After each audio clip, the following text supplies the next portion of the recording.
agora mais uma web palestra. Hoje nós estamos recebendo o Dr. Diego Bruno Nascimento, que é cirurgião dentista, ortodontista, advogado, especialista em direito médico, coordenador do curso de odontologia da Unimeta, e veio falar um pouco com a gente a respeito das controvérsias éticas e legais da teleperícia na medicina. Hoje, né, pela segunda vez, nosso amigo da casa já aí nos brindando com alguns temas bem pertinentes, bem interessantes. A gente agradece a sua participação, doutor Diego, de antemão. E lembrando que hoje o Telesaúde Acre comemora a 100ª exibição das web palestras, né? Então, além de todo o conteúdo que vai ser abordado hoje, a gente com certeza deixa aqui os nossos agradecimentos a cada gestor, profissional de saúde, acadêmico, né, que contribuiu com esse processo, né, que nos mandam sempre temas relativos às demandas, às dúvidas de dia a dia clínico das unidades de saúde, dos hospitais, das secretarias. Então, a gente agradece a participação de todos vocês e salienta que nós estamos aqui justamente para isso, né? O Telesaúde, ele é um núcleo da CESACRE, do Ministério da Saúde. Então, em nome da nossa coordenadora geral, a Mônica Moraes, o nosso coordenador de teleeducação, doutor Rodrigo Silveira, nós agradecemos, né, toda a equipe de telesaúde agradece a participação de todos vocês. Então, lembrando que antes do início dessa palestra, ela vai ser gravada, ela é gravada e é disponível no nosso canal do YouTube, após 5 dias úteis. Então, é importante que quem não pôde assistir online, pode assistir depois a gravação no YouTube. No entanto, a certificação, ela é válida por 24 horas, né, o link de certificação. Então, o Renato, que é o nosso assessor de jornalismo e comunicação, no decorrer da web palestra, vai mandar aqui um link no bate-papo. Você vai preencher esse formulário através desse link, com seus dados, informações, e aí a gente encaminha, no máximo em até 5 dias úteis, o certificado no e-mail que você informou. Lembrando que o e-mail precisa ser preenchido corretamente, senão não tem como a gente enviar esse certificado, certo? Lembrando também que as nossas redes sociais, elas estão sempre disponíveis para informar todos vocês a respeito das nossas agendas, quais os temas que nós abordaremos, quais os palestrantes. Então, lá é uma forma bem eficaz de vocês ficarem ligadinhos no que acontece, no que vai acontecer no decorrer das outras agendas. Então, sem mais delongas, nós vamos passar aqui para o Dr. Diego, mais uma vez agradecendo a participação e boa web palestra para todos nós.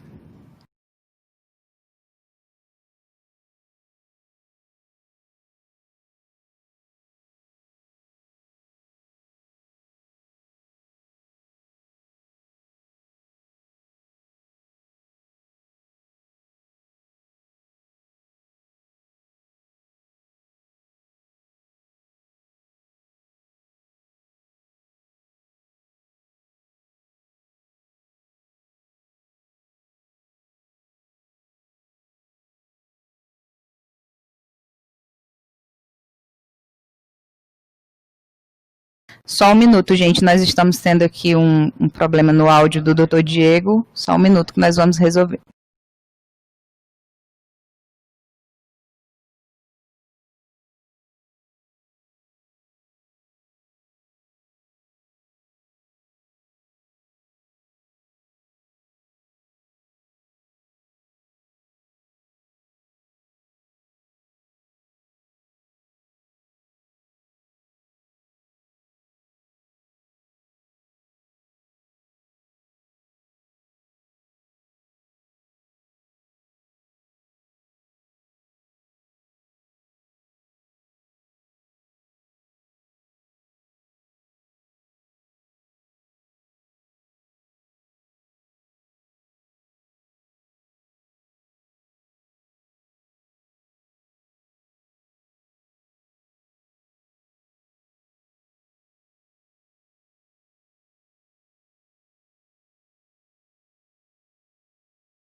Alô, alô, testando.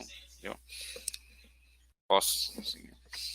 Bom, agora acho que nós conseguimos, né, conectar aqui o nosso áudio, então repetir aqui, boa tarde a todos os colegas presentes, boa tarde, doutora Carol, boa tarde aos colegas do Telesaúde que estão aqui presentes no estúdio.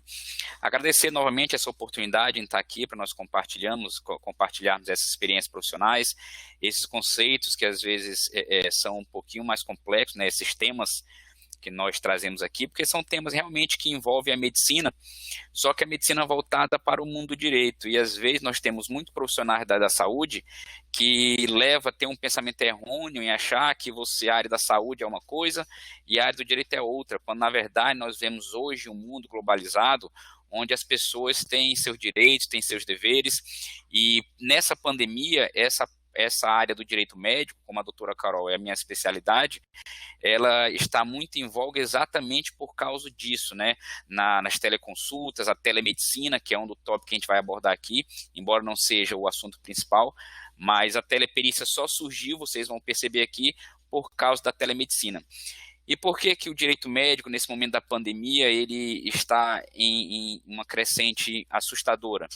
Porque nós temos hoje muitos conflitos éticos, conflitos bioéticos, conflitos jurídicos entre médicos, entre hospitais, paciente, familiar do paciente, causado por vários fatores. Dentre eles, claro, a pandemia, o que nós conversamos na última vez que eu estive presente aqui, que é a questão de falta de leitos para todos os pacientes, e etc. Então, hoje, nós achamos interessante trazer esse tema da teleperícia, que vocês vão perceber que é uma controvérsia muito grande, onde nós podemos dizer, de certa forma, que existe aí um embate, um choque de ideias entre determinadas instituições públicas e o CFM, o CRM, os órgãos de classe da medicina.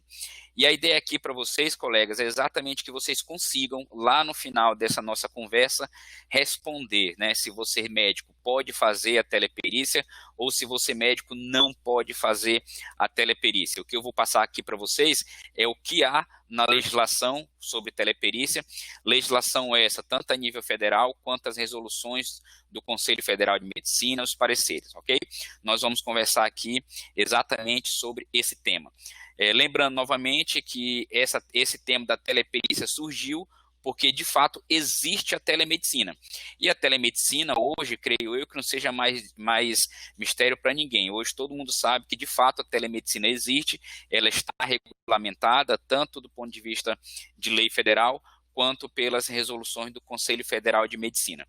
E aí, para falar desse tema da teleperícia, vocês vão perceber que ao longo dessa nossa conversa, nós vamos abordar alguns tópicos da telemedicina para vocês entenderem por que ela existe e por que ela tem essa controvérsia, ok? Então, aí minha apresentação, eu sou advogado, meu nome é Diego Bruno, eu sou especialista em direito médico, também sou cirurgião dentista, mas hoje eu atuo basicamente na área na advocacia, e hoje eu também sou professor e coordenador lá do curso de odontologia da Unimeta. Então, pelo fato de eu ser da área da saúde, foi o que me levou a trabalhar também na área do direito, voltado para a área da saúde, ok?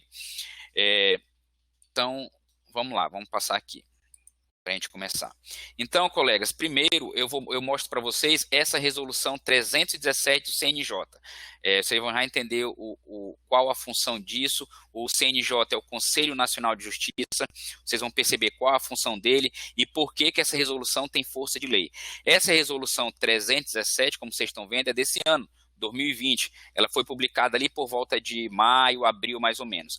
Essa resolução, ela diz exatamente isso que está aí na tela de vocês, né? Dispõe sobre a realização de perícias em meios eletrônicos ou virtuais, em ações em que se discutem benefícios previdenciários, por incapacidade ou assistenciais, enquanto durarem os efeitos da crise causada pelo coronavírus. Então, colegas, a resolução está dizendo para vocês, no caso para vocês médicos, que vocês podem sim realizar perícia virtual. De forma bem simples aqui, para já contextualizar vocês, perícia virtual poderia ser entendido nesse exato momento que nós estamos aqui. Imagina que eu sou o médico que vou fazer essa perícia e algum de vocês fossem o paciente. Nós iríamos conversar por algum meio eletrônico digital, como esse, por exemplo, e eu, médico, faria a sua perícia para dizer se você está incapacitado, se você tem condições de continuar seu trabalho, se você precisa de um auxílio-doença, um auxílio-acidente, basicamente é isso. E além de várias outras perícias que nós vamos conversar aqui, tá? Então, essa que é a ideia dessa resolução do CNJ. Por outro lado, colegas, olha o parecer do CFM número 03, agora também em 2020, né? De acordo com o CFM, está escrito aí, esse é o parecer jurídico do CFM.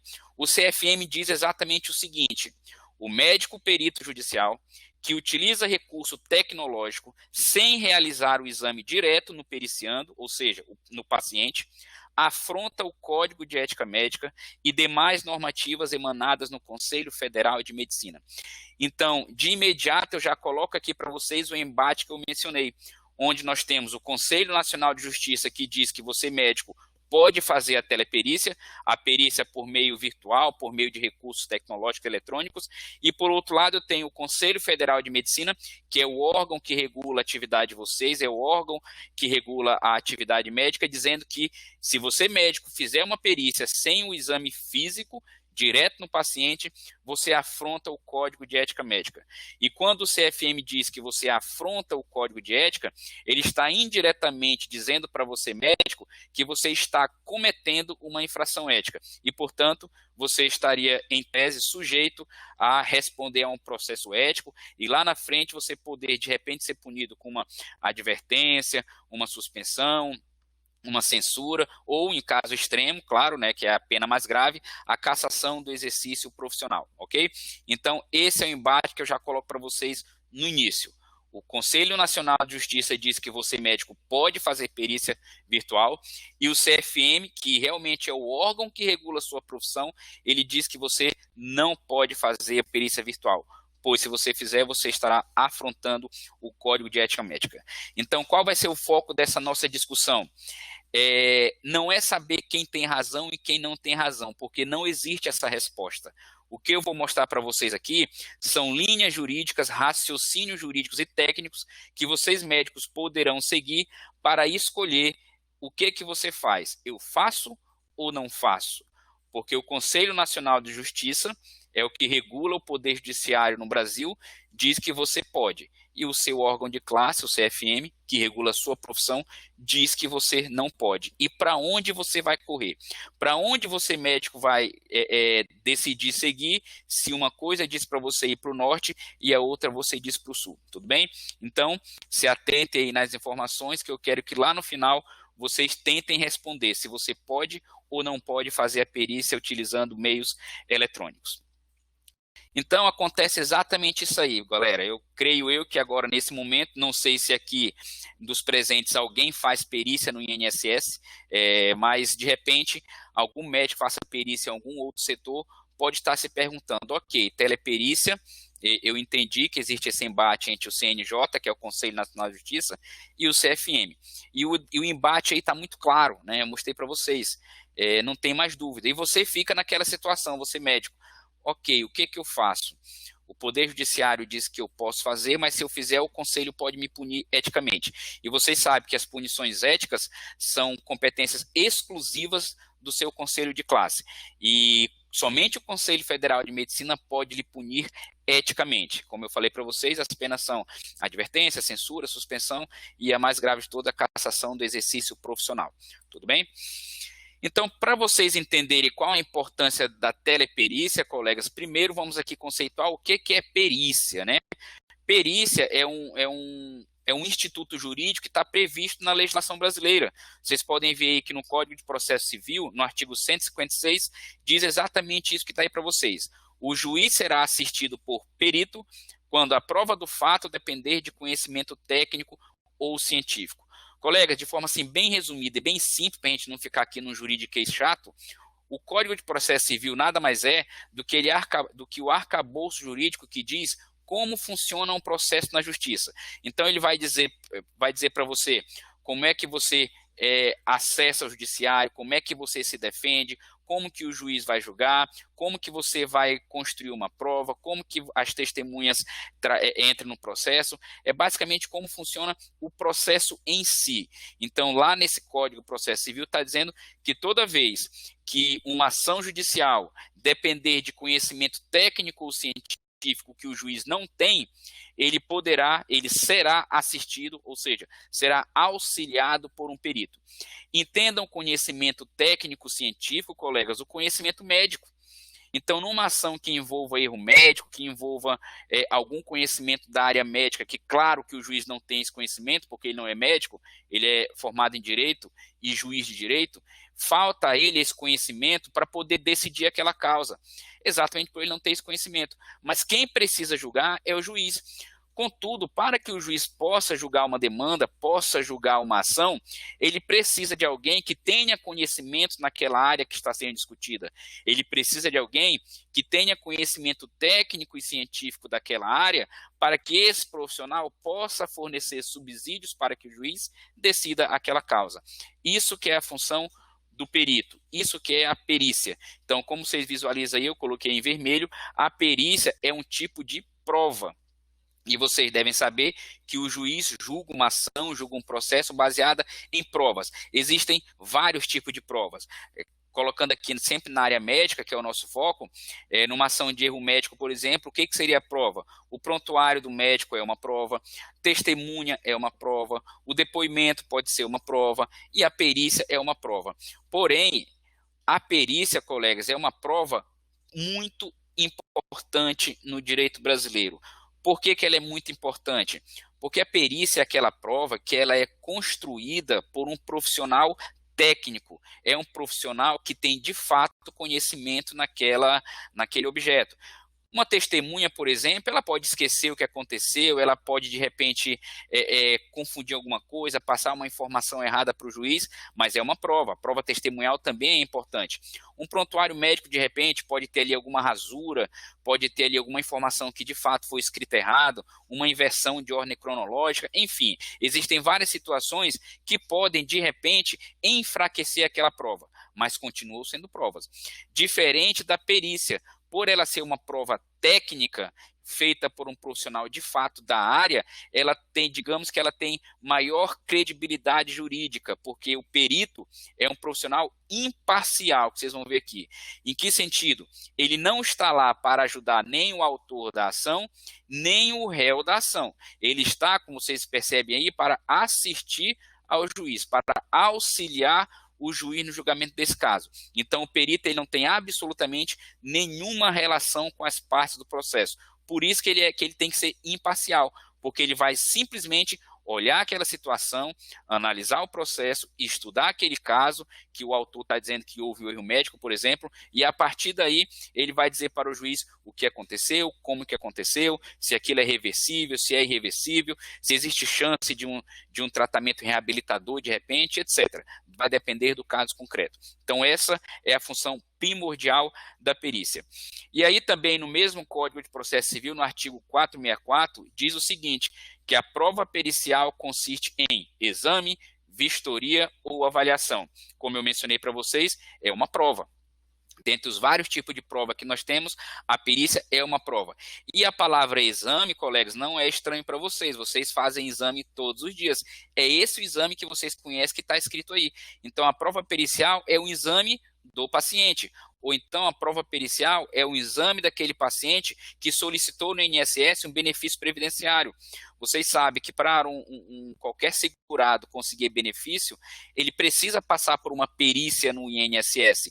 E vocês já estão conseguindo aqui entender o que é essa perícia e por que a perícia é feita por um médico. Porque nesse caso, o médico é o especialista naquela área da perícia. Então, uma pessoa que acessa o INSS, por exemplo, por um acidente de trabalho, onde ele, de repente, fraturou um braço, ele perdeu parte da movimentação desse braço, por exemplo, quem entende dessas consequências sistêmicas para o paciente é o médico. Por isso que é o perito médico do INSS que vai fazer essa perícia, esse exame no periciando, né? O periciando é o paciente, para então poder passar para o órgão administrativo do INSS se aquele segurado tem direito ou não àquele benefício previdenciário.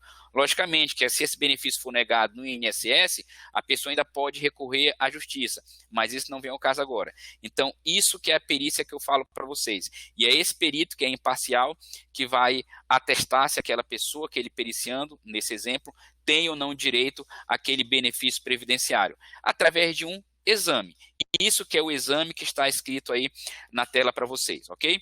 Seguindo ainda no artigo 465 do mesmo Código de Processo Civil, diz que o juiz nomeará perito especializado no objeto da perícia e fixará de imediato o prazo para a entrega do laudo.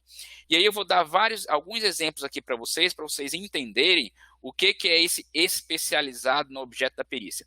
Vamos supor que uma construtora, né, uma empresa de engenharia civil, constrói esses prédios residenciais, ou então um condomínio horizontal, algo do tipo, e logo após a inauguração, a entrega dos imóveis, esse prédio, esse condomínio tem algum abalo na estrutura e tem ali uma demolição, parte de uma casa vem abaixo, e a pessoa, claro, a pessoa que comprou aquele imóvel está prejudicada, ela foi lesada, ela vai acessar o judiciário para tentar requerer ali uma indenização, uma devolução do valor, uma rescisão contratual e etc. O juiz ele vai julgar essa demanda? Claro que vai, o juiz está lá para isso.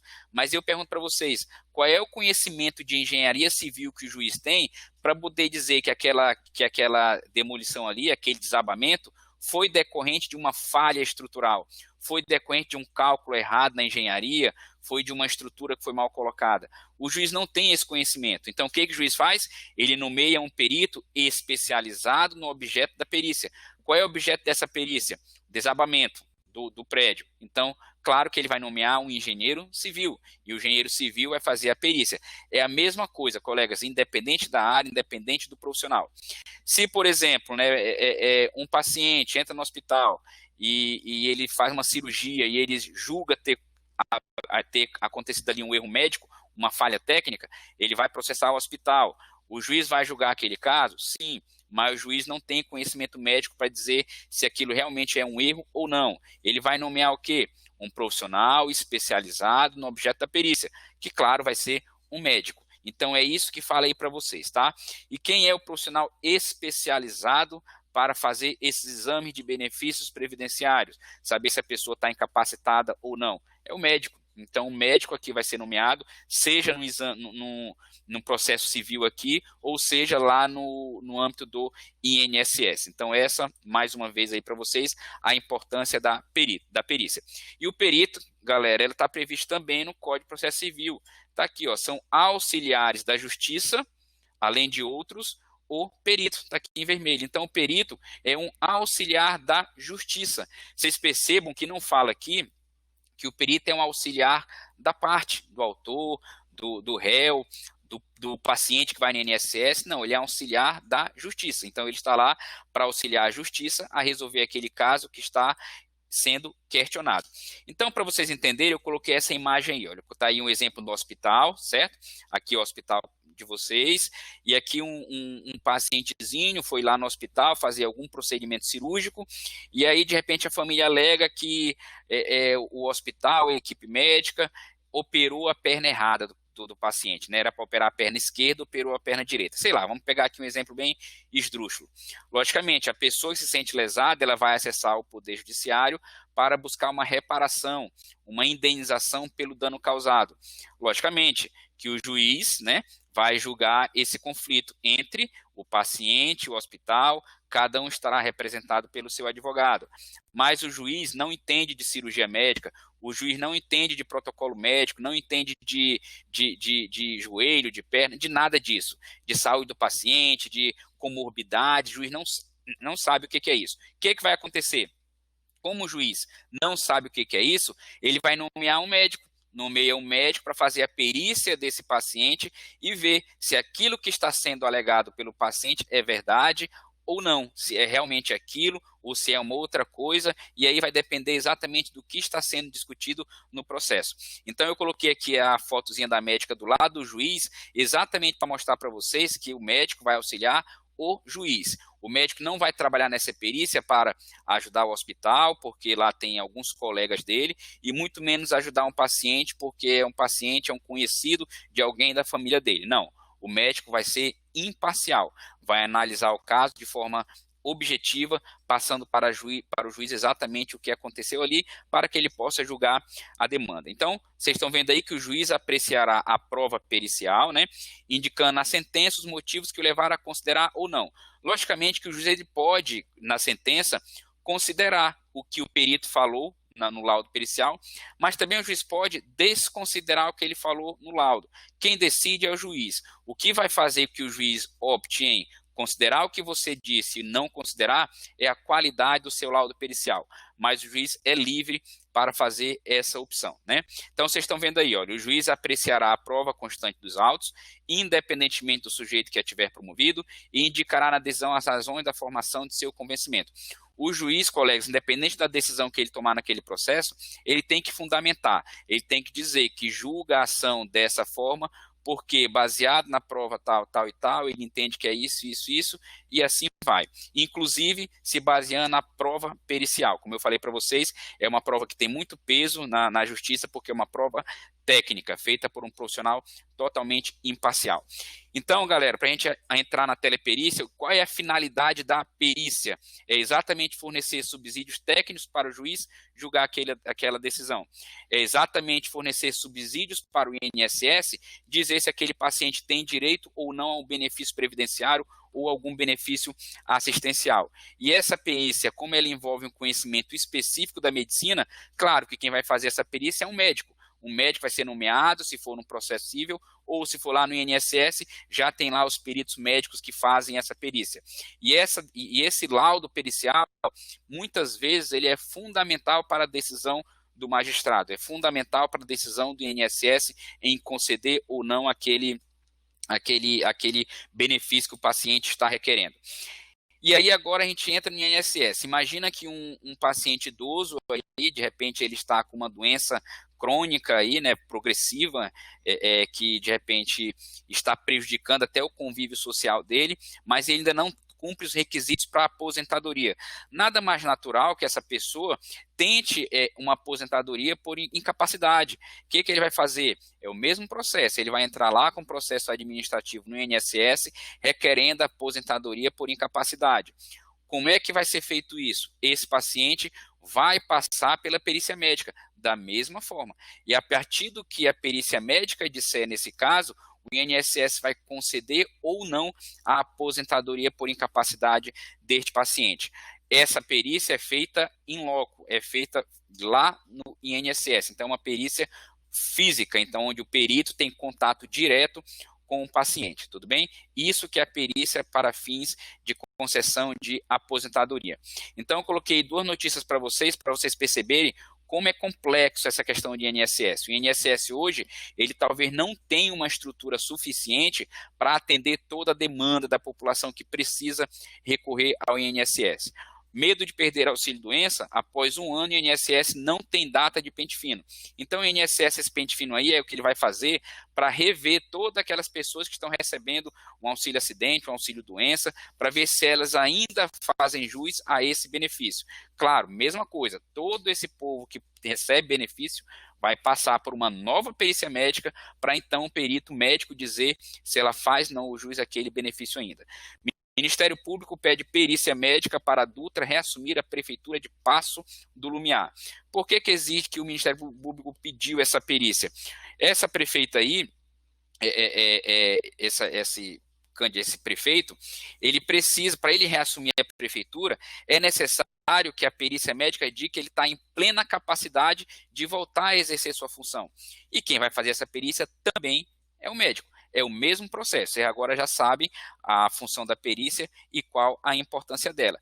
E aí, então, vocês sabendo o que é perícia, o que é a teleperícia? É exatamente isso que vocês estão vendo. Ao invés de um médico ter esse contato físico com o paciente, os dois naquela sala, discutindo, conversando, o médico aí fazendo a auscultação, a palpação naquele membro, ver se está... Enfim, vocês sabem esses termos melhor do que eu.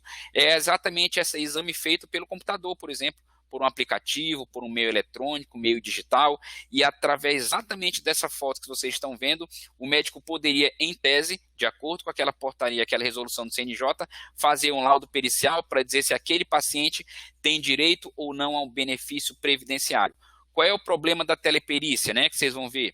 É que ela não permite o contato físico entre médico e paciente. E vocês, melhor do que ninguém, sabem que algumas patologias, alguns diagnósticos, precisa sim ter esse contato físico. E aí vem o CNJ e diz, olha, médico, você pode fazer essa teleperícia para reduzir aqui a nossa demanda, tem muita gente precisando dessa perícia, e pela pandemia que nós estamos vivendo, não pode ter esse contato, e aí você já conhece toda essa história. Então, isso que é a teleperícia. A perícia agora que você já sabe que sempre foi feita de forma física, né, na presença ali do paciente, e agora está sendo feita à distância, através de alguma tecnologia que é por meio digital, por meio eletrônico. Essa questão de telemedicina, pessoal, como eu falei para vocês, ela já existe desde 2002. A telepatologia, que é uma resolução de 2019, ela já existe, né, que é uma forma de diagnóstico também à distância. Só para vocês perceberem que não é um tema assim de outro mundo. Vocês percebem que é uma resolução do próprio Conselho Federal de Medicina que define disciplina telepatologia como forma de prestação de serviços de anatomopatologia mediados por tecnologia. E lá no artigo 1º da resolução diz o que é a telepatologia. Define a telepatologia como exercício da especialidade médica em patologia mediado por tecnologias para o envio de dados e imagens com o propósito de emissão de relatório como suporte à atividade natopatológica desenvolvida localmente. Então, você médico está no interior, uma cidade que de repente não tem laboratórios muito bem equipados, você pode aí de repente colher algum exame, alguma imagem de um paciente, e essa imagem, esse exame pode ser enviado para um laboratório em outro local, e aí o laboratório te envia todo esse laudo digitalmente, através de tecnologias digitais, sem nunca esse laboratório ter entrado em contato com o paciente ou com você. Então, a telepatologia, ela é permitida, ela existe. E esse tele hoje, colegas, ele virou, moda por causa disso, porque a pandemia fez com que várias ações, várias situações que sempre foram feitas de forma presencial não possam mais acontecer. E aí existe a telemedicina, a telepsicologia. Agora, esse ano, o Conselho Federal de Odontologia regulamentou a teleodontologia, mas é bem diferente da telemedicina.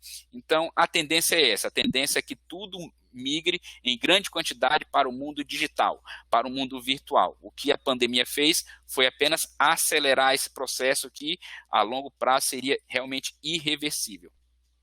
E aí, colegas, em função da pandemia, veio exatamente o CNJ, o Conselho Nacional de Justiça, e publicou a Resolução 313, dizendo o seguinte: estabelece no âmbito do Poder Judiciário regime de plantão extraordinário para uniformizar o funcionamento dos serviços judiciários com o objetivo de prevenir o contágio pelo novo coronavírus. Então, tudo na justiça foi suspenso. Aquelas atividades que necessariamente só podem ser feitas presencialmente foi suspensa. Outras atividades que podem ser feitas à distância, mediante sistemas, software, meios eletrônicos, isso continuou sendo feito. Mas, como vocês sabem, a pandemia realmente causou esse grande dano na sociedade através da suspensão de vários serviços considerados não essenciais. O artigo 2º da resolução diz o seguinte: o plantão extraordinário, que funcionará em idêntico horário ao do expediente forense regular, estabelecido pelo respectivo tribunal, importa em suspensão do trabalho presencial, né?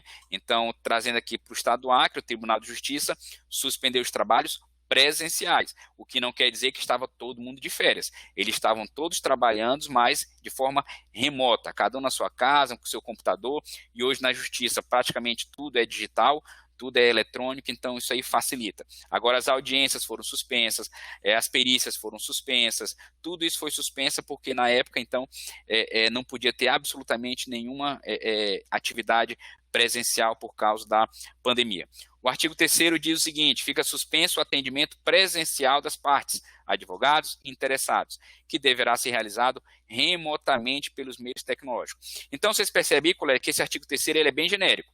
Ele fala o seguinte: o que for presencial está suspenso. Porém, aquilo que puder ser realizado de forma remota vai poder ser realizada, exatamente para evitar atrasos processuais, para evitar acúmulo de processo, acúmulo de demandas. Imagina se absolutamente tudo fosse suspenso, quando voltasse, o transtorno que iria ser o Poder Judiciário com infinitas ações lá em espera e as pessoas precisando de sentenças, precisando de decisões. Coloquei essas duas notícias para vocês aí, para vocês perceberem o que acontece. Olha, Bolsonaro inclui perícia médica do INSS entre atividades essenciais. No entanto, as agências do INSS estão fechadas até pelo menos 30 de abril e a análise virtual de requerimento de benefícios por incapacidade ainda não foi colocada em prática.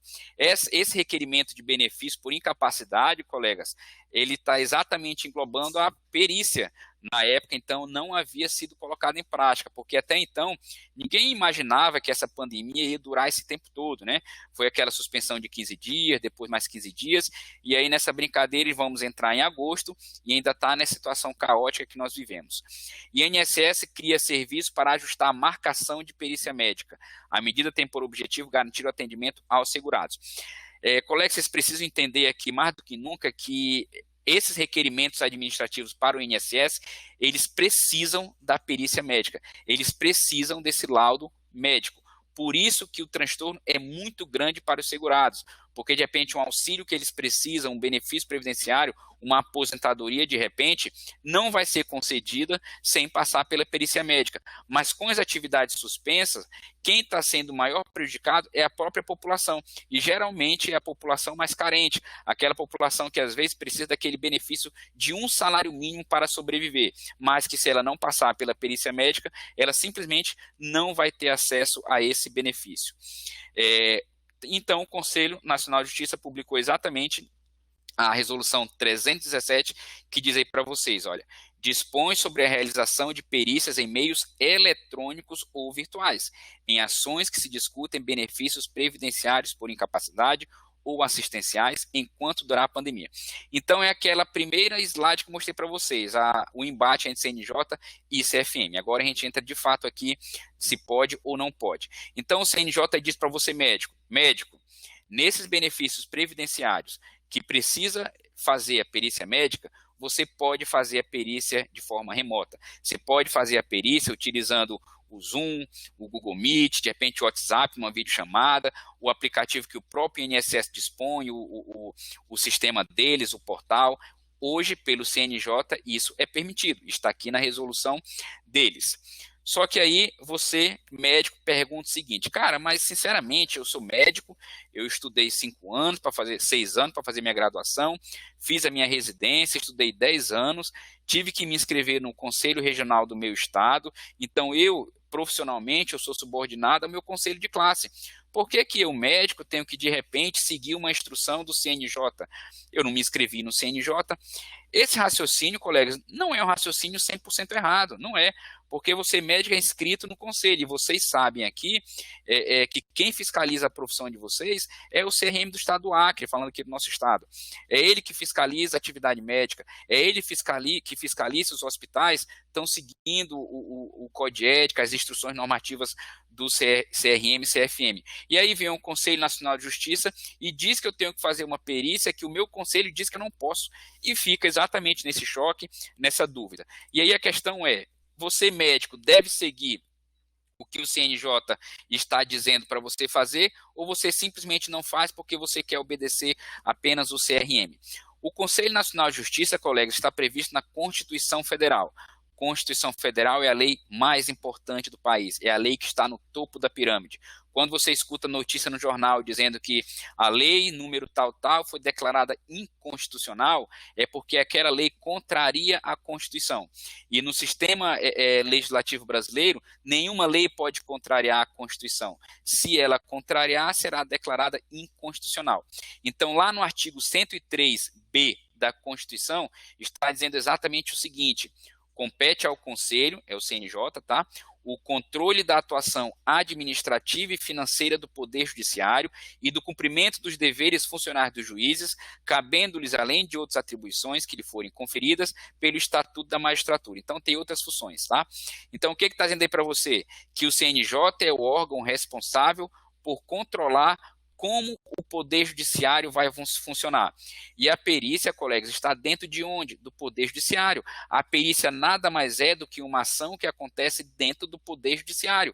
Então, o CNJ pode sim dizer que você, médico, deve fazer ou pode fazer aquela perícia por meios eletrônicos, porque ele não está dizendo que o médico vai fazer aquilo, ele está dizendo como vai funcionar o Poder Judiciário.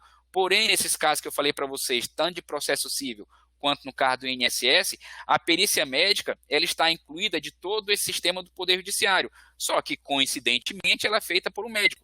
Então, a resolução do CNJ não é especificamente para você, médico, é para o sistema judiciário, que você que é perito do INSS está incluído. Você que exerce a medicina, você que é médico e que faz perícia em processos cíveis, também está incluído. Então, entendam dessa forma, ok? Ele não está direcionando para você. Só que, como eu falei agora há pouco, quem faz perícia no INSS é o médico, ok? Então, o CNJ pode sim dizer como vai funcionar o poder judiciário, tanto administrativa quanto financeiramente. Aqui o que nos interessa é a atuação administrativa. Então, o CNJ até então não fez absolutamente nada errado, tudo bem? E aí você me pergunta, tá, então o Conselho Federal de Medicina, o CFM, para que ele serve? Onde é que o que ele fala então não tem valor? Colegas, dependendo da interpretação que cada um tiver, eu posso dizer que a atuação do CFM também está prevista na Constituição. Olha o que diz o artigo 5º, inciso 13. É livre o exercício de qualquer trabalho, ofício ou profissão, atendidas as qualificações profissionais que a lei estabelecer. O que esse artigo quer dizer? Seguinte, colegas, vocês são médicos, certo? Imagina que amanhã você cansou, você não quer mais, o trabalho está muito extenso, você já conseguiu a sua estabilidade financeira e você quer, de repente, alcançar novos horizontes, quer ter outras experiências profissionais e você decide, a partir de amanhã, por exemplo, ser dono de uma padaria. Mas você adora fazer pão, você quer ser o padeiro, quer ficar lá dentro da cozinha. Você já está realizado profissionalmente, você quer experimentar outras funções. E você quer ser padeiro a partir de amanhã. Você pode ser padeiro a partir de amanhã? Pode, porque a Constituição diz para você que é livre o exercício de qualquer trabalho ou profissão. Se você a partir de amanhã quiser ser manicure, pedicure, você pode? Pode, é livre. No Brasil é livre o exercício de qualquer ofício, trabalho ou profissão. Se a partir de amanhã você quiser ser mecânico de automóveis, você pode ser. Vou abrir uma mecânica de moto, vou ser mecânico de moto. Você pode ser, sem problema nenhum. Porém, esse próprio artigo faz uma ressalva. Ele coloca aí depois da vírgula de profissão, olha, atendidas as qualificações profissionais que a lei estabelecer. O que ele quer dizer é o seguinte, você pode fazer qualquer coisa, o que você quiser, qualquer trabalho, ofício ou profissão. Porém, se aquela profissão for regulada por alguma outra lei específica, você tem que cumprir os requisitos daquela lei para você poder exercer aquela profissão. E aí, colegas, eu mostro aqui para vocês a Lei 3.268, lá de 1957. O que é essa lei? Está em vermelho aí, olha, dispõe sobre os conselhos de medicina e dá outras providências. Então, essa lei, lá de 1957, foi a lei que criou o Conselho Federal de Medicina e os Conselhos Regionais de Medicina. E lá no artigo 2º diz exatamente isso aí para vocês, olha. O Conselho Federal e os Conselhos Regionais de Medicina são os órgãos supervisores da ética profissional em toda a República e, ao mesmo tempo, julgadores e disciplinadores da classe médica. Então, vocês percebem que quem julga e disciplina a classe médica é o Conselho Federal e o Conselho Regional de Medicina, ok? Está escrito na lei de vocês, lei federal. Cabendo-lhes zelar e trabalhar por todos os meios a seu alcance, pelo perfeito desempenho ético da medicina e pelo prestígio e bom conceito da profissão e dos que a exerçam legalmente. Galera, só um parêntese, tá? Vocês estão percebendo aí que em alguns lugares tem uns acentos que não existem, né? Por exemplo, aqui em cima, olha, sobre tem um acento circunflexo, lá em toda a República toda tem um acento circunflexo, não fui eu que coloquei, tá? Isso aí é um print da lei. Por que tem esse acento? Porque lá em 57, essas palavras recebiam essa acentuação gráfica. Hoje eles não recebem mais, só que eles não mudam a lei por causa de alterações gramaticais, tá? Então, por isso que tem uns acentos que hoje para a gente são estranhos, mas que um dia eram corretos, ok? Então, colegas, essa lei 3.268 diz que é o CRM do seu estado, junto com o CFM, que vai disciplinar a sua atuação como médico. Então, eu acabei de falar que o CNJ, pela Constituição, é responsável por regular a atuação administrativa do Judiciário. Estou falando agora para vocês que a Constituição também garante ao CFM e ao CRM Acre, no nosso caso, regular a atuação de você como médico, regular toda a atuação médica, inclusive julgando e disciplinando o que você faz, ou seja, aplicando a você as punições éticas caso você cometa infração ética. E o embate está criado, né? O embate está aí. Então veio exatamente aquele parecer do CFM, o CFM foi consultado para ver sobre a possibilidade dos médicos fazerem teleperícia, eles foram consultados e eles se manifestaram exatamente através do parecer. É um documento bem extenso, mas eu coloquei só a conclusão para vocês, que é aquilo que eu mostrei lá no início, né? A conclusão do CFM, quando foi consultado sobre a teleperícia, é que o médico pericial, se utilizar recurso tecnológico sem realizar o exame físico, direto no paciente, afronta o Código de Ética Médica. Então, o CFM, quando consultado, diz que você, médico, não pode fazer a teleperícia.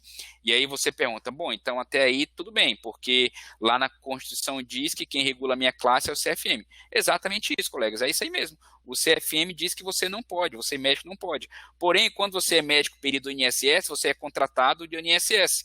E quem regula a atuação dos servidores do Poder Administrativo da Justiça é o CNJ. E lá você é funcionário que deve obedecer às normas do CNJ.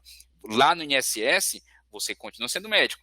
Fora do INSS, você também é médico, mas no seu consultório particular, no seu hospital que você trabalha, você vai seguir as normas do Conselho Federal de Medicina.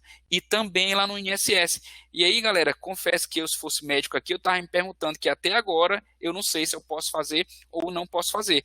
A ideia é exatamente essa. É uma resposta muito complicada. Não é que eu estou enrolando vocês. Eu quero apenas mostrar para vocês aqui que não existe uma receita para você seguir, mas vocês lá no final vão conseguir chegar a essa conclusão, se você pode fazer e se você não pode fazer, tudo bem? Eu estou aqui só estimulando esse embate para mostrar para vocês que ele existe. E aí você me pergunta o seguinte, tudo bem, mas as resoluções do Conselho Federal de Medicina, elas têm valor legal? Tem, colegas. Tudo que o CFM publica como resolução, elas têm valor legal e devem sim ser cumpridas. Só que resolução do conselho de classe, ela obriga quem? Ela obriga apenas os profissionais daquela classe. Então, se o CFM publicar uma resolução dizendo que o médico tem que fazer isso, isso e aquilo, os médicos sim são obrigados a fazer aquilo. Isso é uma resolução, é um poder que é dado aos conselhos de classe exatamente para regular a atuação dos profissionais. Só que aí, pessoal, no direito a gente tem a hierarquia das normas, que é essa pirâmide aí. O que ela mostra para vocês? É exatamente quando há um conflito de normas, ou seja, quando uma norma diz que você tem que ir para o norte e a outra diz que você tem que ir para o sul, o que vai ser verificado? Qual é a norma que prevalece sobre a outra? E aí, um dos critérios para nós definirmos isso é exatamente a hierarquia. E como eu falei no início, a lei maior do Estado brasileiro e de qualquer outro país é a Constituição daquele país. Por isso que está aí no topo dessa pirâmide, Constituição Federal. Então, não importa o que o estado que você mora vai editar de lei estadual, não importa o que o seu município vai editar de lei, não importa as resoluções que estão aqui na base, ó, você vê que a resolução está na base, ou seja, tem muita coisa sobre ela ainda. Então, eles podem fazer o que bem entenderem. Porém, se essa resolução, se a lei do seu estado, a lei do seu município contrariar a Constituição que está no topo, ela será declarada inconstitucional, inválida, não terá efeito, tudo bem? E eu não sei se alguns de vocês acompanham as notícias do CFM, é muito comum de vez em quando aparecer que a resolução do CFM número X está suspensa por decisão do STF. O que aconteceu? Alguém entrou com uma ação lá no STF requerendo a declaração de inconstitucionalidade daquela resolução, porque julga que aquela resolução contraria a Constituição Federal. É exatamente isso que acontece. Então, a resolução, como eu falei do CFM, ela obriga sim vocês médicos. Porém, se ela contrariar a Constituição, ela será declarada inconstitucional, depois de todo um processo judicial, logicamente, e ela perderá seu valor. Só que aí, colegas, é um detalhe, ela está na base? Sim, está na base. Mas ela tem força normativa? Sim. Ela obriga os médicos? Obriga os médicos, você tem que cumprir. Você tem que cumprir essa resolução até o momento que ela é declarada inválida, ok? E aí a resolução do CFM, que diz que a telemedicina pode ser feita assim, assim, daquele jeito, é válida? Perfeitamente válida, porque a Constituição diz que é livre exercício de qualquer profissão, atendidas as qualificações que a lei estabelecer. E a lei que criou o CFM, que é a Lei 3.258, diz que cabe a ela zelar pelo exercício profissional da medicina. E aí, colegas, eu faço até um parêntese aqui, tá?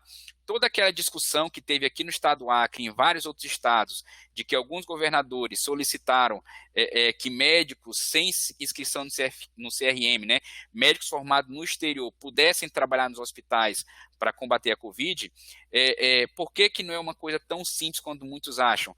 Porque essa própria lei 2.258, ela diz que para você exercer a medicina, você tem que cumprir necessariamente 2 requisitos. O primeiro, você tem que ser formado em medicina, óbvio, né? Você tem que ser graduado em medicina. E a partir do momento que você é graduado em medicina, você necessariamente precisa se inscrever no Conselho Regional de Medicina do seu estado. Então, de acordo com a lei que criou o Conselho Federal de Medicina, e essa lei que é amparada pela Constituição, diz que você não pode exercer a medicina se você não for inscrito no CRM. Então, às vezes a população embarca nessa onda de que tem que permitir mesmo, tem muito médico, precisa de médico, não é tão simples assim. O médico precisa se inscrever no CRM, até porque o CRM precisa fiscalizar esse médico. Imagina um médico atendendo sem estar inscrito e sem sob nenhuma fiscalização do CRM, né? Seria um caos. Então, só um parêntese. Vamos avançar. E aí, eu coloco aí para vocês a resolução 317 para vocês perceberem o que o CNJ levou em consideração para dizer que você, médico, poderia fazer a teleperícia. Colegas, qualquer resolução que é publicada, ela sempre começa assim, ó, considerando não sei o que, considerando isso e aquilo, considerando, inclusive do CFM, tá? Se você um dia baixar aí uma resolução qualquer do CFM, você vai perceber que ela começa com esses considerandos, né? Então, o CNJ, na resolução 317, diz exatamente o seguinte: considerando que cabe ao Conselho Nacional de Justiça a fiscalização e a normatização do Poder Judiciário e dos atos praticados por seus órgãos. Quem pratica o ato perícia médica é o médico. Então, o médico está inserido nesse Poder Judiciário. Considerando a declaração de estado de calamidade pública do Brasil, né? Então, o Brasil está, de fato, em calamidade pública pela pandemia, e aí continua. Considerando o disposto na Lei 13.989, essa lei, colegas, é a lei a lei federal que regulamentou a telemedicina, tá? Vamos já ver um pouquinho. Então, considerando essa lei sobre o uso da telemedicina durante a crise causada pelo coronavírus, né? Considerando que a perícia por meio eletrônico ou virtual é a alternativa adequada para, observando-se a ética médica, proceder ao exame direto do paciente pelo médico sem contato físico, né? Então aí o CNJ já colocou uma opinião dele. Até o anterior estava tudo ok, né? Estava tudo certo. Mas nesse outro, considerando, o CNJ já disse, ele entende que a perícia médica pode sim proceder ao exame direto do paciente sem contato físico. E aí, colegas, é como eu falei, vocês são médicos, vocês melhor do que ninguém sabem dizer se é possível ou não fazer um diagnóstico sem contato físico com o paciente, ok? Isso aí vocês sabem melhor do que eu. E aí começa a resolução no artigo 1º. As perícias em processos judiciais que versem sobre benefícios previdenciários por incapacidade ou assistenciais serão realizadas por meio eletrônico, sem contato físico entre perito e periciando, enquanto perdurar o efeito da crise do coronavírus. Então, aí não vai ter contato entre você, médico, perito, e o paciente, o periciando. Então, você, médico, vai sim fazer essa perícia sem contato físico, né? Você é funcionário do INSS, de repente um processo judicial que envolve benefício previdenciário e você terá que fazer essa perícia. Você não pode, pelo CNJ, você não pode simplesmente dizer, não vou fazer essa perícia à distância porque o meu Conselho Federal, o meu Conselho Regional dizem que eu não posso fazer essa perícia. Mas eu acabei de mostrar para vocês que cabe sim ao Conselho Nacional de Justiça, ao CNJ, regulamentar todo esse procedimento administrativo judicial, ok? E você, médico, está sim inserido nele. Benefícios previdenciários, de forma assim, bem resumida, os principais são esses três, tá? Não é o nosso objetivo, mas só para vocês entenderem como é importante a perícia que vocês fazem no INSS. Auxílio-doença, auxílio-acidente e aposentadoria.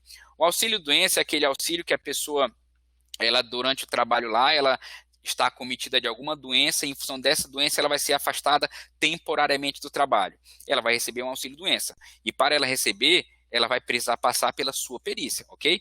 Auxílio-acidente é quando ela sofre de fato o acidente no trabalho e ela perde ali parte da sua capacidade laborativa. Então, aquilo que ela fazia antes do acidente, ela já não consegue mais fazer da mesma forma por causa do acidente. Ele também vai receber um auxílio depois que passar pela sua perícia médica. A aposentadoria por incapacidade, colegas, é exatamente quando aquele exemplo que eu mencionei para vocês. Uma pessoa, ela pode ter sofrido um acidente de extrema gravidade que deixa sequelas gravíssimas que a impedem de continuar trabalhando. E por mais que ela ainda não tenha os requisitos demais para aposentar, se a perícia, ou seja, se você médico disser lá na perícia que ela realmente está incapacitada para voltar a trabalhar, o INSS concederá a aposentadoria para ela. E aí, percebam a importância da sua situação como médico. Se você não fizer perícia, todos esses casos ficarão parados, e essas pessoas, como eu falei, geralmente são pessoas carentes, pessoas que têm acesso a poucos recursos financeiros, elas ficarão sem receber esses benefícios. E na maioria das vezes são esses benefícios que vai sustentar pelo menos a possibilidade dela se alimentar. Então percebam a importância que vocês têm nessa perícia médica. Essas duas notícias aí para vocês, olha, INSS fechado por coronavírus não faz perícia e deve atrasar auxílio-doença. Imagina aquele trabalhador que ganha um salário mínimo, está afastado do trabalho e quem paga o salário passa a ser o INSS, como é que ele vai receber se não tem perícia, né? Olha o caos que está causando. INSS não vai suspender auxílio-doença para quem tem perícia em abril. Então, as pessoas que têm perícia em abril, que de repente vão passar por uma nova perícia, por enquanto, diz na notícia que não vai suspender o benefício, mas essa pessoa vai ter que fazer uma nova perícia. Esses auxílios temporários, colegas, rotineiramente eles passam por uma revisão, exatamente para ver se aquela pessoa ainda faz jus àquele valor, aquele benefício, para a pessoa não receber de forma indevida, ok? Vocês sabem que o Brasil é Brasil e vivemos aqui e sabemos como é que isso funciona. Outra notícia para vocês, fila do INSS atrasa pente fino por benefício por incapacidade. Inclusive, colegas, aquela pessoa que foi aposentada por incapacidade, ela pode novamente ser chamada do INSS para passar por uma nova perícia e ver se ela ainda está incapacitada. Porque, de repente, a depender daquela lesão que a atingiu, ela pode reverter esse quadro e voltar a ter capacidade.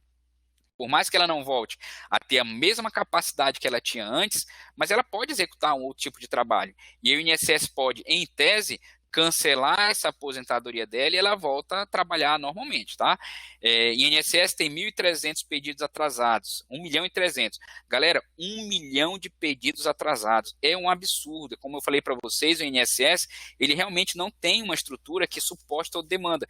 Imagina agora com a pandemia, com suspensão de tudo isso. Por isso, entendam que é por isso que o CNJ, para tentar agilizar e por saber que são pessoas carentes, na maioria das vezes, o CNJ publicou essa resolução autorizando a teleperícia para dar vazão para isso daí, porque são pessoas que precisam daquele benefício. Não são pessoas que recebem grandes salários, que têm uma poupança para garantir uma estabilidade qualquer. Não, são pessoas que vivem daquele salário. O salário cai na conta no 5º dia útil, no 6º dia útil ela já está no limite do cheque especial, né? Porque é ping-pong, né? O dinheiro bate, já paga as dívidas e acabou. Então são pessoas que realmente precisam desse benefício. São pessoas que têm dificuldade financeira. E eu coloquei esses 3 exemplos para vocês. Imagina uma pessoa, um trabalhador que trabalha em andaime aí de construção civil, cai lá de cima, se espatifa aí no chão, fratura a perna, braço, lesão cervical. E claro que ele não vai poder voltar a trabalhar de imediato, né? E a empresa, nesse caso, ela é obrigada a pagar os 15 primeiros dias. Os outros 15, se ela continuar afastada, quem paga é o INSS. E o que vai acontecer? É o que nós estamos conversando. Vai passar por uma perícia médica para ver se ele tem direito a um auxílio-doença, um auxílio-acidente, se for o caso.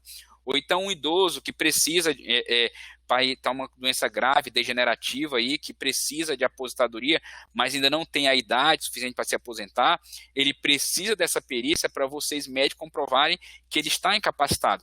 E assim vai, colegas. Aqui mostrar para vocês que no final das contas, a gente pode dizer que, teoricamente, é o médico que decide se aquela pessoa vai ou não receber aquele auxílio, se aquela pessoa vai ou não se aposentar.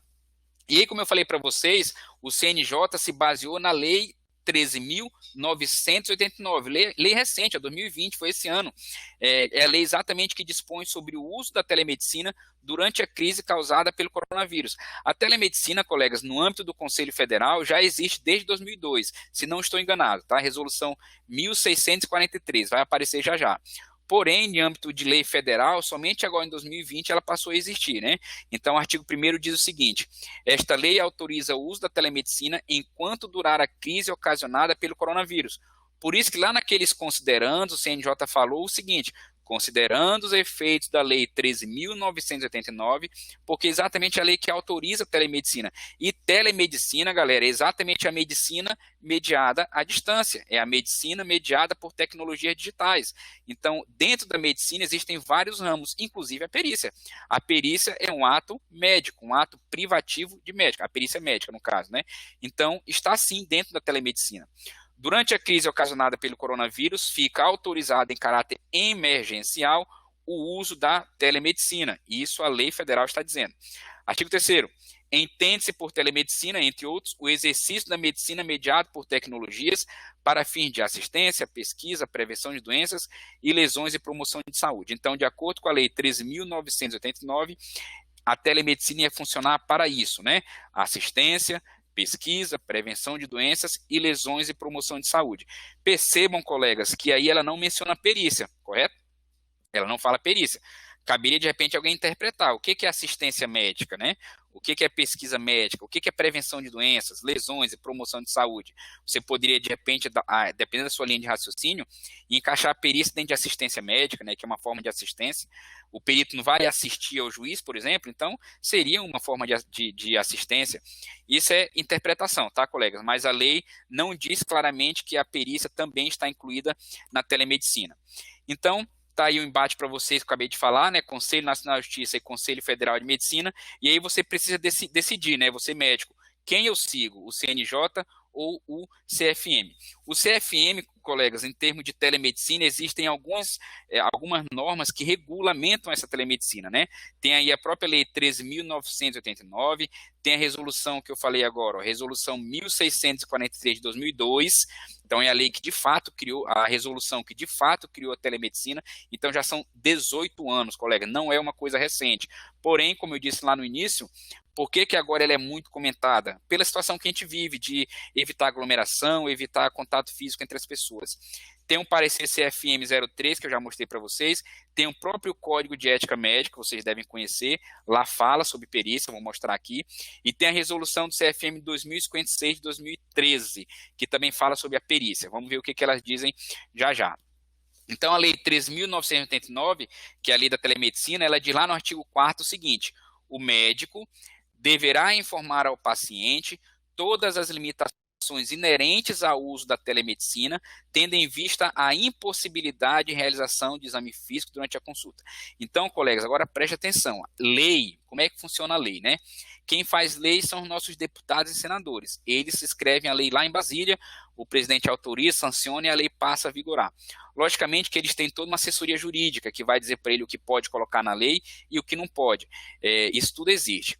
Mas e a lei? Se a lei fosse clara e objetiva, não precisaria existir advogado e nem juiz. Por que existe advogado e juiz? Porque a lei é interpretativa. Você interpreta de acordo com o seu interesse. Se você quiser interpretar que a lei é branca, você interpreta que ela é branca. Se você quiser interpretar que a lei é vermelha, você interpreta que ela é vermelha. Por que eu estou dizendo isso? Se você ler esse artigo com atenção, você vai perceber o seguinte, olha, que o médico deve informar. E nenhuma palavra, colegas, está na lei à toa.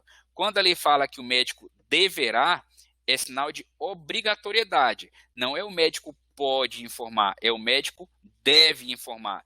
Então, o médico é obrigado a informar ao paciente todas as limitações técnicas do uso da telemedicina. Então, quando o paciente, porventura, está sendo consultado através da telemedicina, antes de começar essa consulta, o médico é obrigado a alertar o paciente. Olha, paciente, a telemedicina é autorizada legalmente, é permitida pelo Conselho Federal, porém, ela existe algumas limitações que nos impedem de fazer isso e aquilo. Então, o paciente está devidamente informado. Cabe ao paciente decidir se ele quer ou não prosseguir com o exame. Tudo bem? Então, o médico é obrigado a dar essa informação, tendo em vista a impossibilidade de realização do exame físico durante a consulta.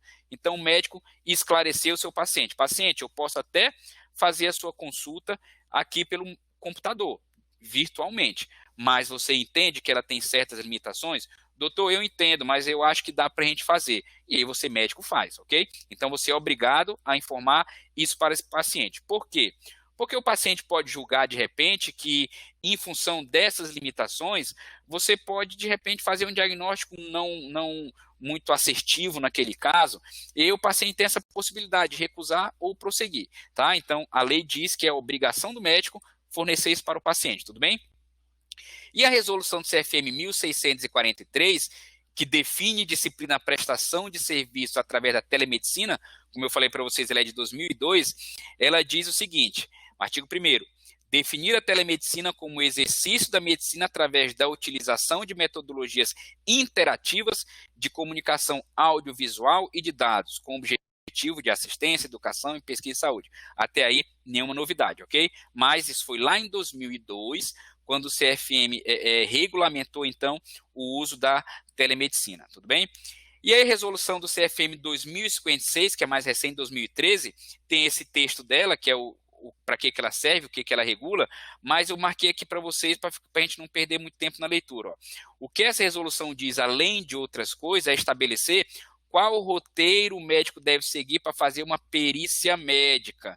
Então, mais uma vez, é uma resolução do CFM e, por ser do CFM, os médicos são obrigados a seguir, a adotar em suas práticas médicas, ok? Então, essa resolução, além de várias outras coisas, ela diz que o médico, ao fazer perícia médica, ou seja, qualquer perícia, seja lá onde for, basta ser médico e uma perícia médica, o médico deve seguir exatamente o roteiro que essa resolução propõe. Então, lá no artigo 52 dessa resolução, diz o seguinte, os médicos peritos estão submetidos aos princípios éticos da imparcialidade, do respeito à pessoa, da veracidade, da objetividade, da qualificação profissional. Até aí, tudo tranquilo. Parágrafo único. O ato pericial em medicina é privativo do médico, nos termos da Lei 12.842. Para quem não lembra, colegas, essa Lei 12.842 é aquela lei do ato médico, tá? Que gerou muita polêmica com nós da odontologia, né? Vou colocar assim, porque, como eu disse, também sou cirurgião dentista, mais polêmica à toa que nunca teve polêmica, mas criaram uma polêmica, né? Então, a lei do ato médico. A lei do ato médico diz que só quem pode fazer perícia médica é você médico, por motivos lógicos. Você já sabe o que é perícia e que precisa realmente ser um profissional que entenda aquele conteúdo, tá? Então, coloquei aqui para vocês, só para lembrar, que a Lei 12.842 dispõe sobre o exercício da medicina. E aí o roteiro, olha o roteiro que você médico deve seguir para fazer uma perícia, está lá na Resolução 2056. Fica definido como roteiro básico do relatório pericial, o que segue abaixo. E aí, colegas, tem vários itens, tá? E lá na linha J, diz que dentro do seu roteiro de perícia médica tem que conter o exame físico, né? Então, exame físico é uma coisa, exame virtual é outra. Então, mais uma vez, seu Conselho Federal de Medicina lá em 2013, ninguém sabia que em 2020 é tal que é hoje, né? Mas ele já disse para você que a perícia médica necessariamente tem que ter o exame físico. Aí vem o CNJ, lá de Brasília, e diz, olha, médico, agora tu vai fazer exame virtual, sem contato físico. É exatamente essa foto que está aí para você. O médico está lá com seu, acho que é estetoscópio o nome disso aí, né? Está lá no seu pescoço, para nada, né? Porque não dá para escutar o computador, não dá para usar isso, mas o paciente está no computador, numa videochamada, num outro aplicativo, e esse exame vai ser feito sem ser de forma física. Então, o médico estará contrariando as normas do seu conselho. E nós já vimos que, se o médico contrariar as normas do conselho, comete infração ética e está sujeito a um processo ético. Não sendo bastante, o Código de Ética Médica diz o seguinte, no artigo 92, é vedado ao médico, ou seja, é proibido ao médico assinar laudos periciais, auditorias ou de verificação médico-legal, caso não tenham realizado pessoalmente o exame. Então, colegas, está muito claro, particularmente aqui para mim, que o CFM é veementemente contra perícia virtual.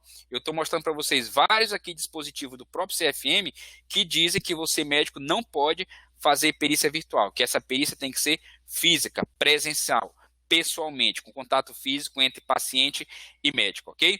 E, novamente, o parecer que eu já comentei para vocês, né, que quando o CFM foi consultado, disse que se o médico fizer perícia virtual, ele estará afrontando o Código de Ética Médica, sujeito, então, a processo ético, tudo bem? E aí, colegas, como a briga estava muito boa, né, a briga entre CFM e CNJ, ela está muito boa, aí tudo que é bom as pessoas querem, né? Como a briga estava rendendo, estava boa, entrou um outro autor nessa briga, Ministério Público Federal, né? Ele gostou. Rapaz, estou achando isso interessante, eu vou já entrar também, e entrou na briga. O que o Ministério Público Federal disse através da recomendação 04, também de 2020, lá na letra A, que o CFM, né, não adote quaisquer medidas contrárias à realização de perícias eletrônicas e virtuais por médicos durante o período da pandemia. Olha o que o MPF, o Ministério Público, recomendou ao CFM e aos CRMs, né? Não adote nenhuma medida contrária à realização de perícias eletrônicas e virtuais por médicos, ok?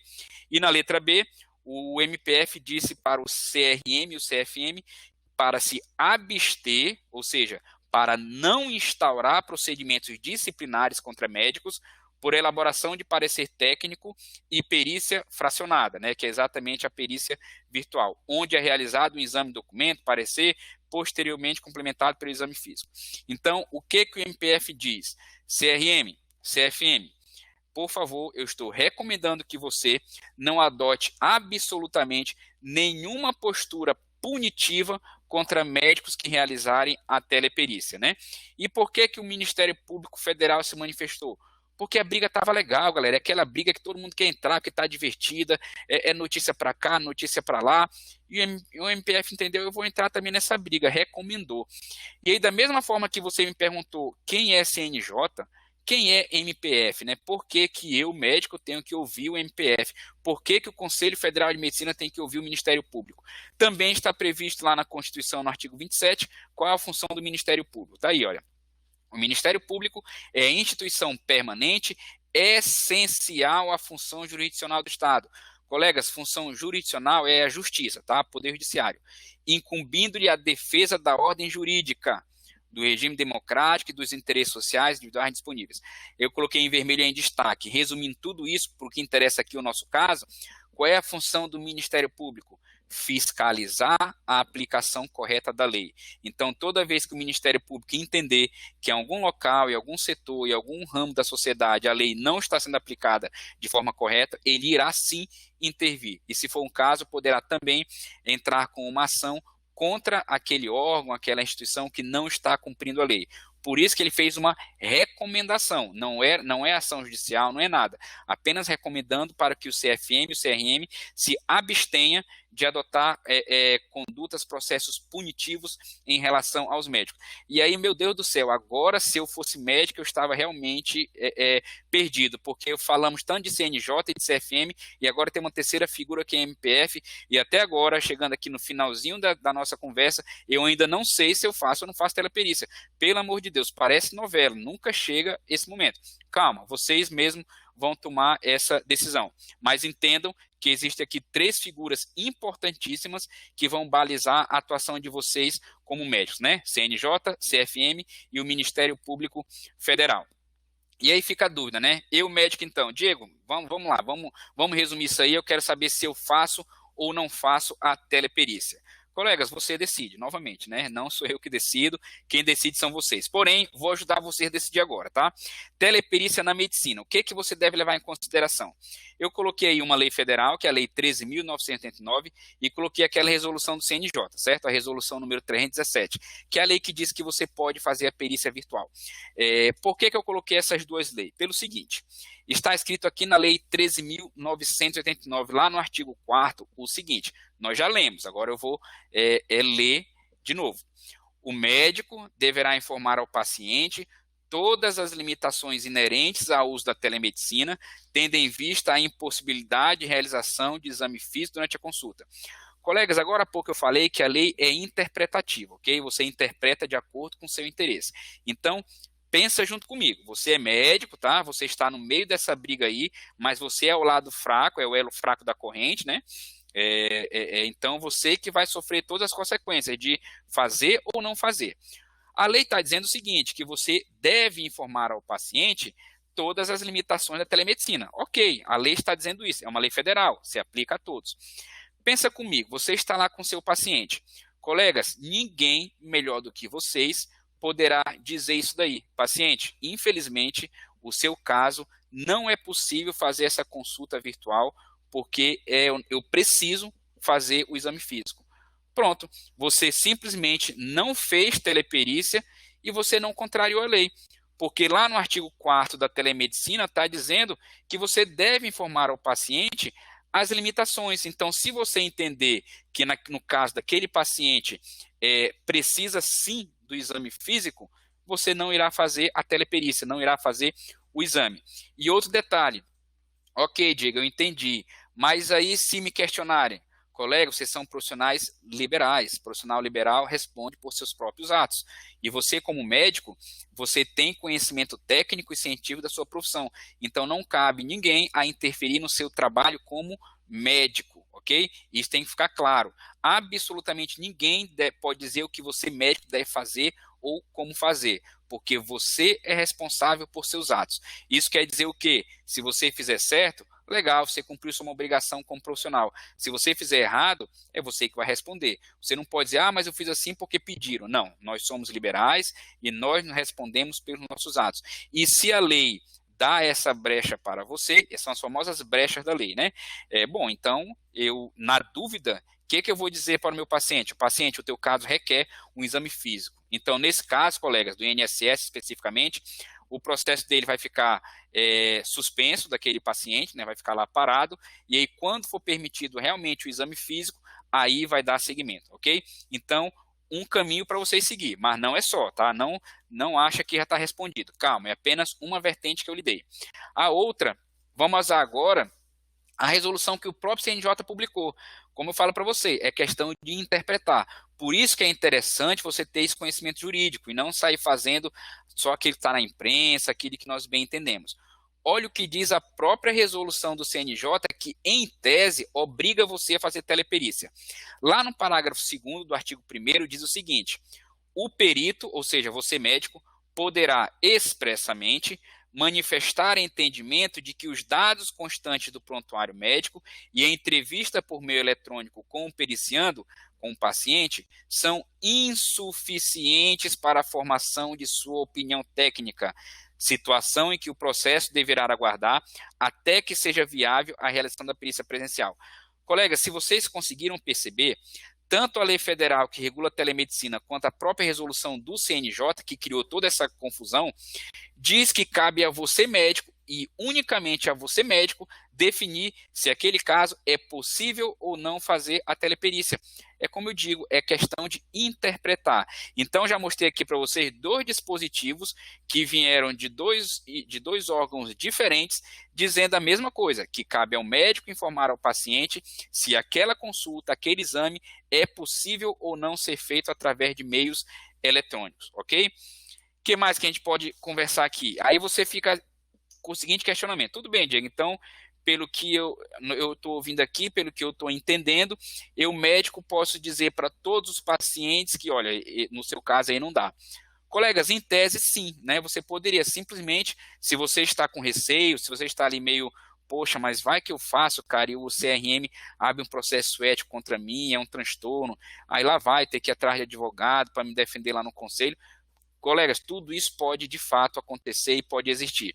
Então, como a lei, como a resolução te dá essa possibilidade, e se você realmente está muito inseguro, você está com medo, está com receio de fazer a teleperícia, você usa o que a própria lei diz e o que a resolução diz. Cabe a você decidir se aquele caso é possível ou não ser feita a teleperícia, né? Então, se você quiser, É uma opção. Você não, vou negar tudo. Vou dizer para todo mundo, olha, paciente, não dá, não dá, não dá, não dá, não dá. E não caberá ninguém questionar a sua decisão, porque você é o profissional especializado no objeto da perícia, você é o perito. Mas vamos supor que você agora entendeu que a hierarquia das normas, você entendeu que a Constituição está lá em cima, né, que uma resolução vale apenas para a classe e que você entende que aquela perícia pode sim ser feita de modo virtual. Você, médico, entendeu, olha, esse caso do paciente, poxa, é uma idosa, eu estou vendo aqui, eu estou vendo a radiografia dela, eu estou vendo que de fato ela está com a bacia fraturada, eu estou vendo que ela não consegue caminhar, eu vou deferir aqui o pedido dela, porque eu estou vendo a questão de humanidade. E eu entendi que o Ministério Público Federal é o fiscal da lei.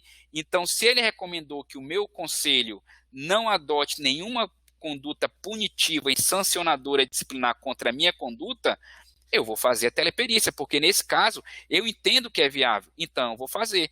E em tese a questão é, você estará resguardado juridicamente? E aí, colega, o que pode acontecer? Seguinte, vamos aqui finalizando já, tá? O que pode acontecer? Você fez a perícia, tudo bem? Virtualmente, isso aí pode ter chegado lá no CRM, e o CRM vai abrir sim um processo ético contra você, porque você contrariou a norma do conselho, porque lá diz que você não pode fazer. Vai ser aberto um processo, vamos supor que você foi punido com uma advertência, lá no final, uma censura, algo do tipo, você foi punido.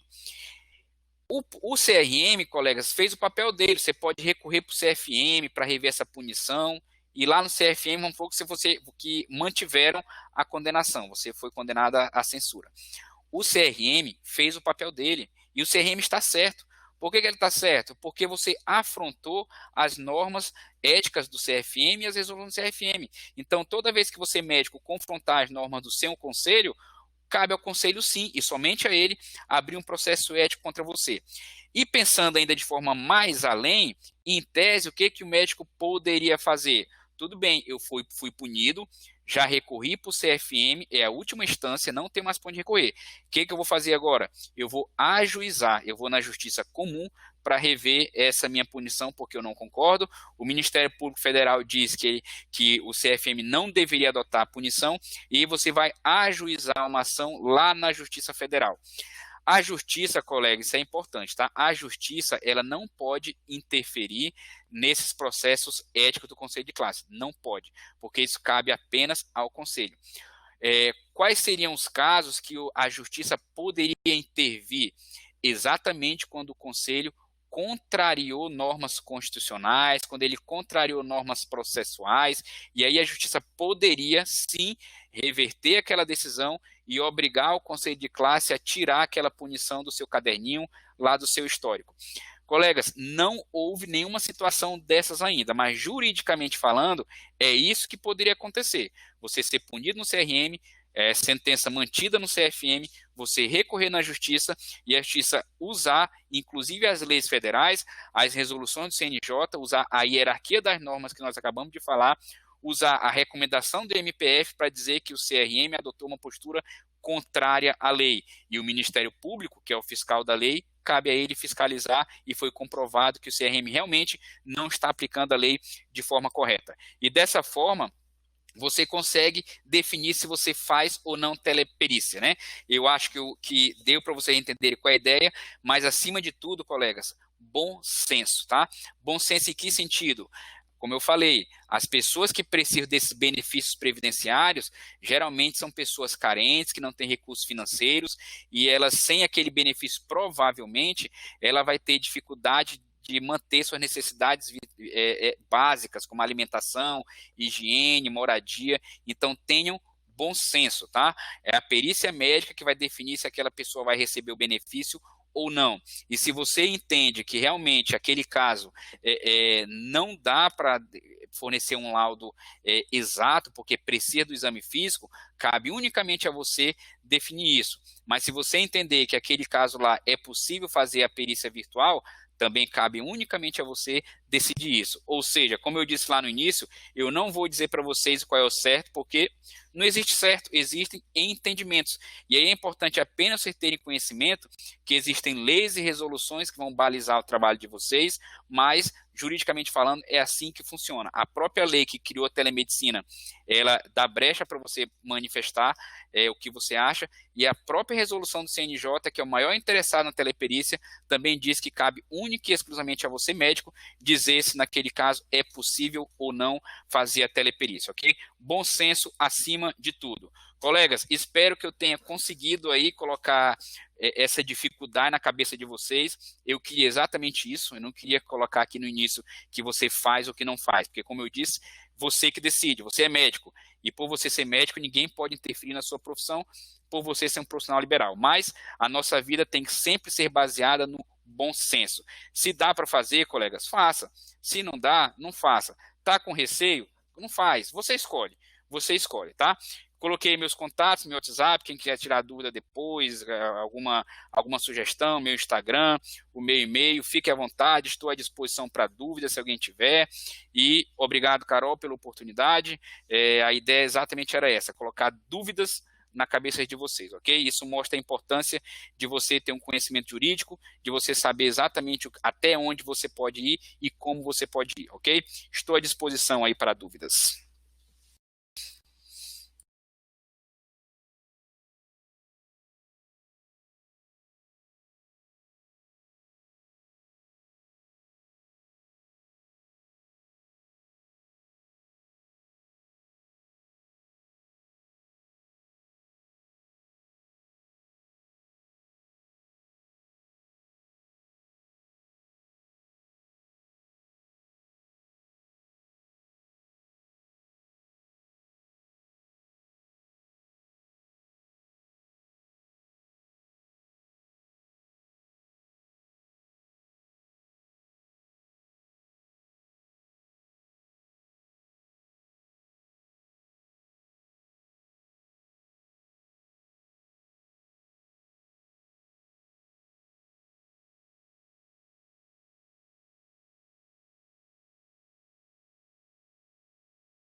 Teste.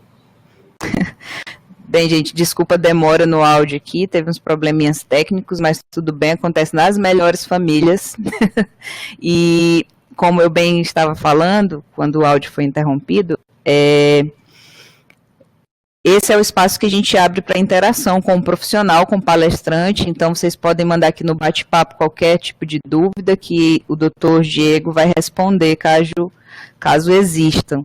E lembrando também que todas as quartas e quintas-feiras a gente promove a exibição de web palestras aqui no canal do Telesaúde Acre, e que na próxima semana nós vamos ter no dia 4 a presença da Carla Mendes, que ela é responsável pela área técnica da CESACRE de agravos, né? Então, chefe do núcleo de doenças e agravos não transmissíveis, e ela vai falar um pouco a respeito da continuidade das ações da vigilância e violência em período de pandemia.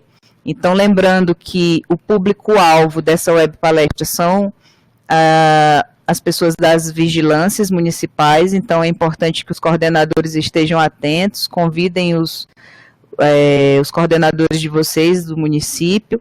Lembrando também que o link do formulário foi enviado aqui já, né, que é para adquirir o certificado dessa web de hoje.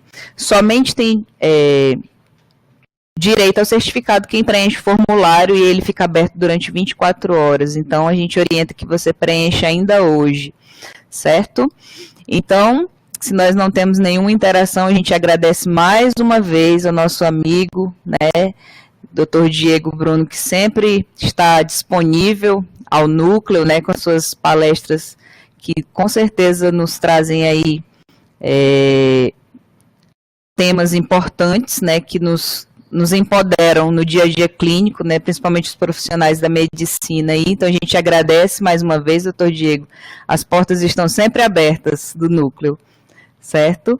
Então, gente... Eu que agradeço a oportunidade.